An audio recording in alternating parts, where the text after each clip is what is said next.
A man, after marrying a woman he met online after dating very briefly, died suspiciously after their anniversary dinner. This led to a roller coaster ride of a battle between his family and the wife that lasted for years and years up until just last fall.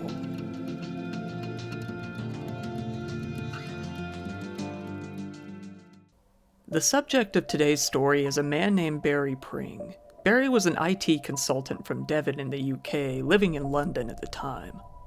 He had a bachelor's degree in accountancy and a master's degree in IT. He ended up running an IT consultancy in London and as a result was a pretty wealthy guy. He owned 5 properties throughout London and 2 luxury cars, one of which was a Lotus. And it's thought that he was worth about £1.5 million altogether. His friends said that he was a trusting, fun-loving, yet hard-working guy whose success made many of them feel jealous. He was doing very well in most areas of life, but he was always kind of lacking in the romance department. He never found a woman to marry, and now that he was in his mid-40s, this was really starting to bother him. Barry ended up going to the internet to find a woman, and this was in 2006, before that was near as normal as it is now. He ended up on a website called elenasmodels.com, which described itself as being a Russian and Ukrainian dating site for men who are looking for single women and girls for friendship, relationship, and marriage. He ended up meeting several women who were in Ukraine and made arrangements to fly out to meet 4 of them. One of these women was Gana Zuizina, who went by Anna and was 19 years his junior. Anna hadn't been on the site very long, but she was marriage-minded and obviously, being a looker, attracted Barry's attention pretty quickly. She seemed smart and gifted, speaking 4 languages. She was easygoing, kind, caring, and usually fairly cheerful. She said that all she really wanted was a normal life and a good marriage, and Barry could understand that. Anna told Barry that she was working as an English teacher. However, this was a lie. Barry later found out that she was actually a stripper working in various gentlemen's clubs. He wasn't very happy with this, but he wasn't angry with her. Rather, he felt pity for her and even gave her a fair chunk of money to give up on that job and leave that career. He went as far as renting an apartment for her, even bought her a car, and sent her an allowance each week. Eventually, they were engaged only a few months later in January of 2007. Their engagement lasted a whopping 4 days before they were married in a small ceremony out in Ukraine. Pretty quickly, people noted that the marriage was odd, to say the least. They actually barely lived together during their marriage at all, only a few weeks during the first year. Most of their communication was done over email, not even by phone call, with Barry feeling that she was reluctant to even take his calls at times. They argued over this, with Barry feeling that the marriage was very one-sided on his part. Despite this, he ended up getting an apartment in Kiev under both of their names, along with buying up another property in the immediate area. Barry's best friend, a lawyer named Peter Clifford, was at the couple's wedding. He felt that his friend was completely under his new wife's control, infatuated and obsessed with her.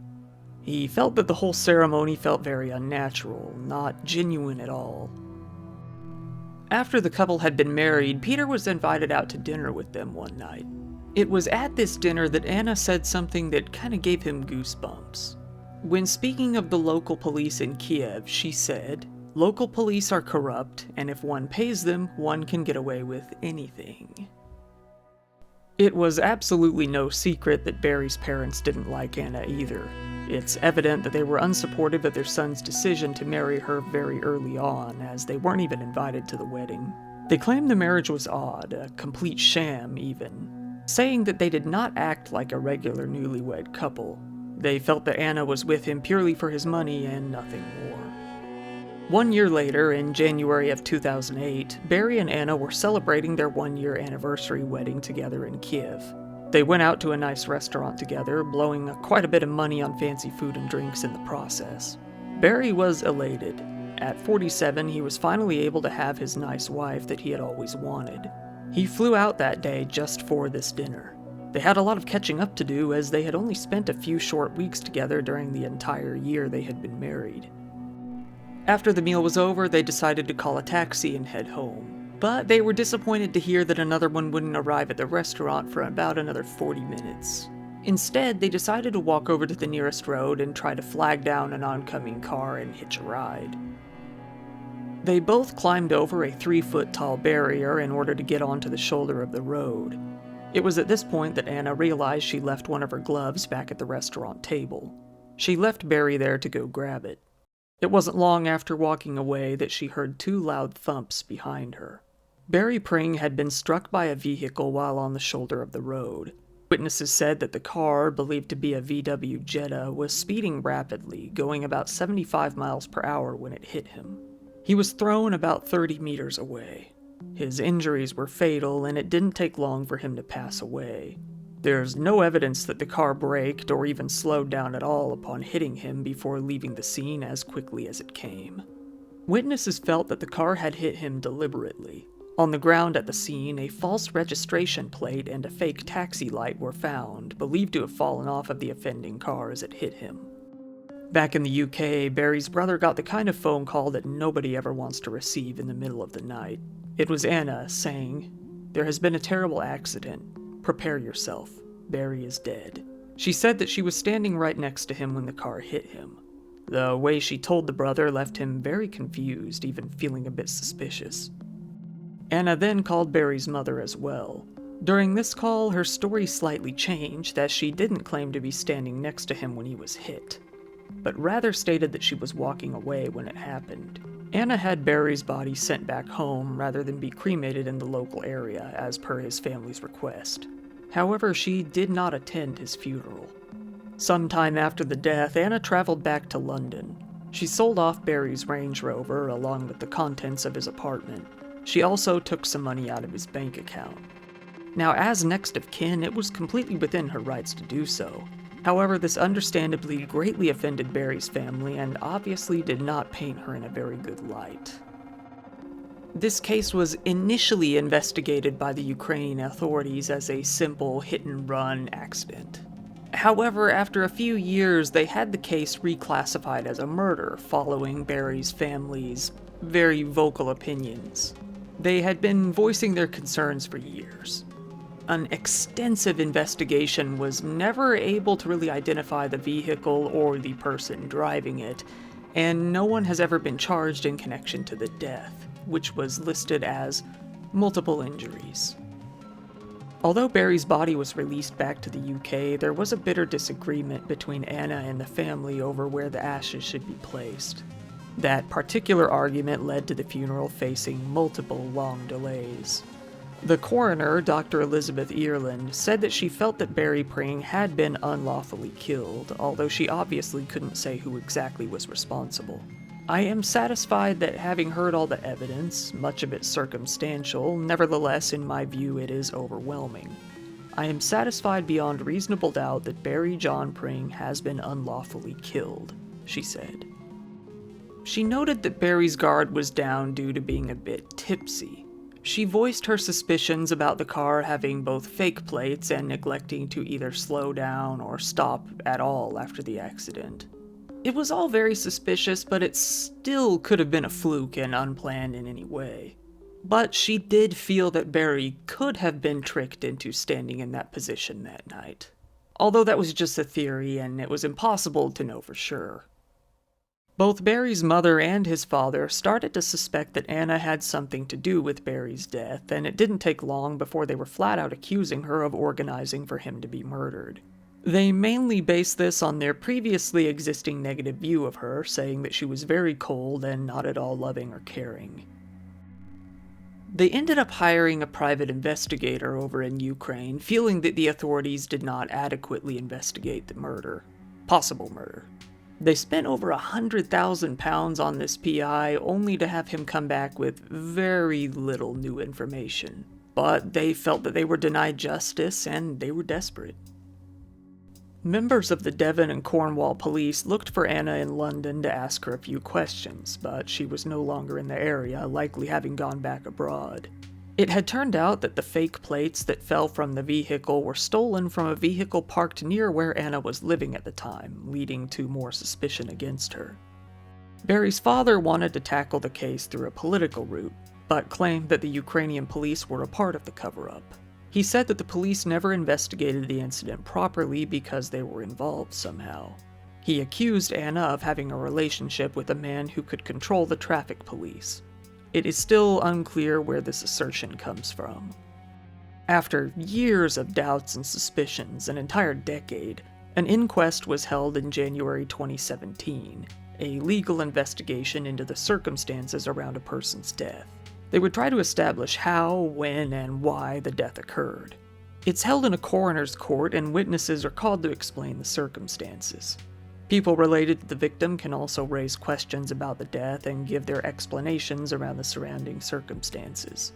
Typically, a coroner will come up with a ruling on the case, but sometimes a jury is used. In the end, they will come up with a ruling on what they believe the nature of the death truly was. In the court proceedings, the Pring family accused Anna of murdering Barry for his money, straight up. Anna didn't appear in the inquest, although the court requested she did. She released a statement saying that she had nothing new to add to what she had already told the police countless times over the years. Pring's brother told the inquest that he immediately became suspicious of Anna's involvement after talking to Barry's best friend Peter and hearing some of his stories. He said that he had a gut feeling that something just wasn't right. It didn't sit well with him.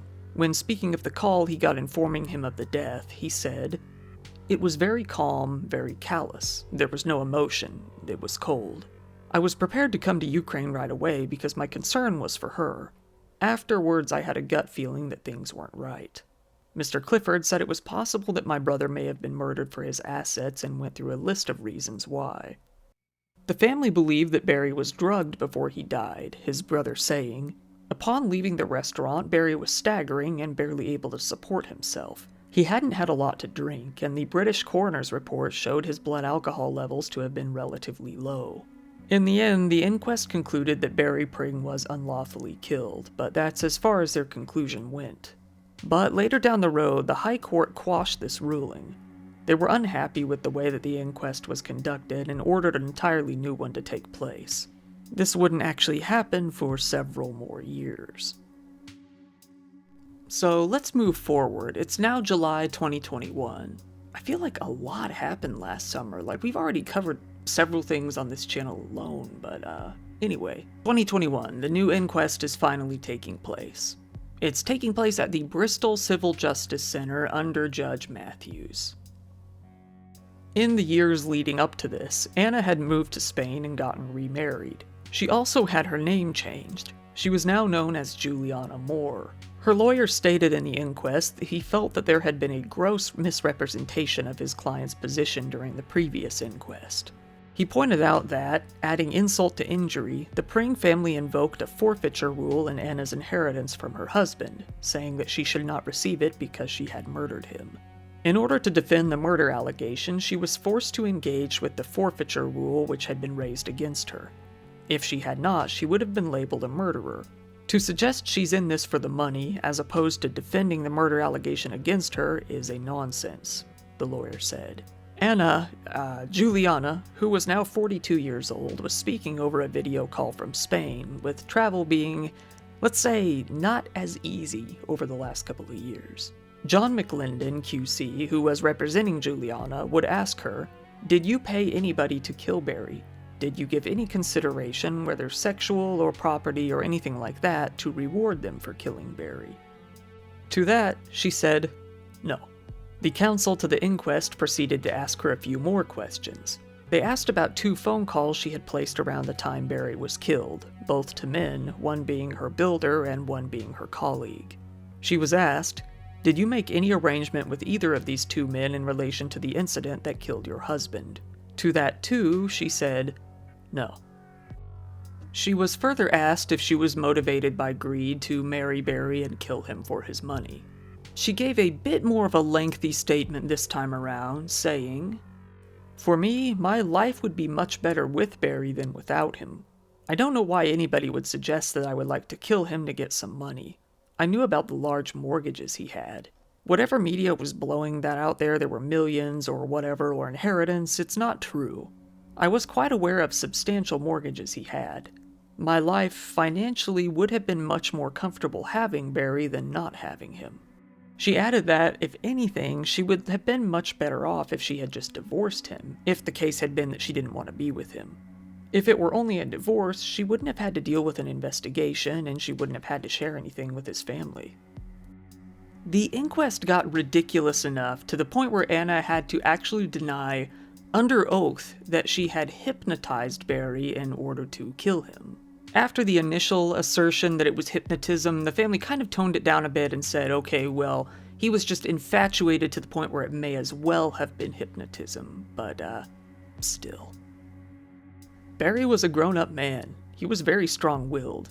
He had his own ideas about life. He wasn't a man that could easily fall under the spell, she said. The judge, Judge Matthews, the senior coroner, eventually came to a conclusion following the full 5-day inquest. Apart from the driver of the car, no other person was involved in the death of Barry Pring. In particular, there was no conspiracy to kill him, he stated.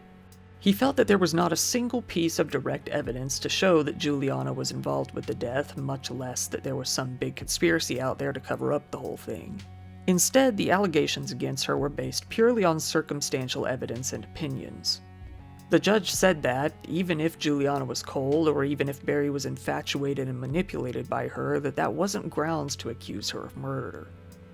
The judge also questioned how wealthy Barry actually was. Sure, he owned several properties, but they were all still mortgaged, and Juliana knew this from the beginning.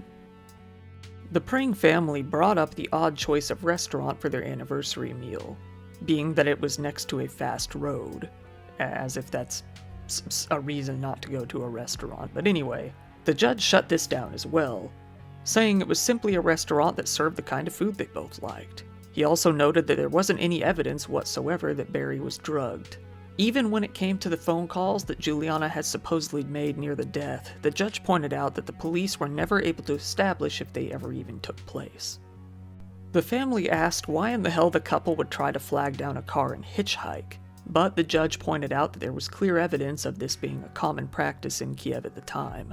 If any of you watching happen to be from that area, please let us know in the comments if that's true. I'm curious. The family stated that it was very suspicious for Juliana to return to the restaurant, supposedly to pick up a glove. But the judge pointed out that the waitress did indeed find her glove still at the table. Finally, the family ran out of accusations and merely asked why she was so cold and emotionless when reporting the deaths to them. But this could have been for a number of reasons. It could have been the language barrier, it could have been cultural differences that led her to report it this way, or she simply could have been trying to stay calm and rational for their sakes. It's hard to tell, but the judge was flabbergasted as to why that would point to murder. He said, if she was so cold and hard, why did she repatriate Barry's body at her own expense as Barry's family wanted, rather than simply having him cremated there? He believed that she was simply trying to keep from upsetting them as much as possible during the phone calls. He added, if this was a murder, it was a curious, risky, and inept way to carry it out.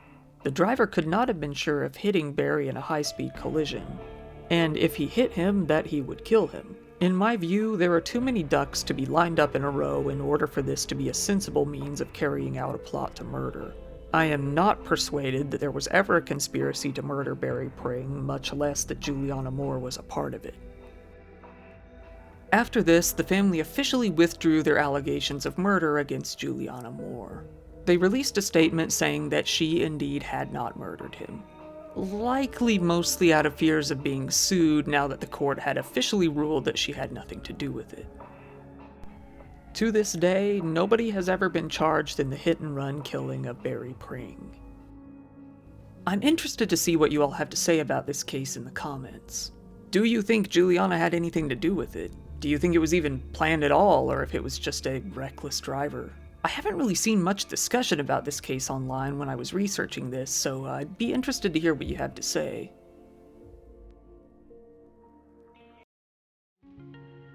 Once again, thank you for watching my video. If you found it interesting, please give it a like, it helps the video to get seen by other people, and if you like content like this, feel free to subscribe, because I do it a lot. If you want to support the channel even more, I do have a Patreon account, which I always keep in the description below. Speaking of which, shout out to my top patrons. We have Rick Torres, Farius, hope I'm pronouncing that right this time, Tang, Sass Johnson, Marianne McCurdy, Jewel G, Wafrans, Jules Latona, Arctic Cat, Alan Damiani, Adrian Lawley, Winnicott, Marsh, Buffa Zerk, Lonro, Jewel Movchan, Kim Peak, Lux Alpaca, Charity, Skooky Maine, Jackie, Teresa Ferguson, and Mark Barnett. You guys are the greatest. Thank you. Goodbye.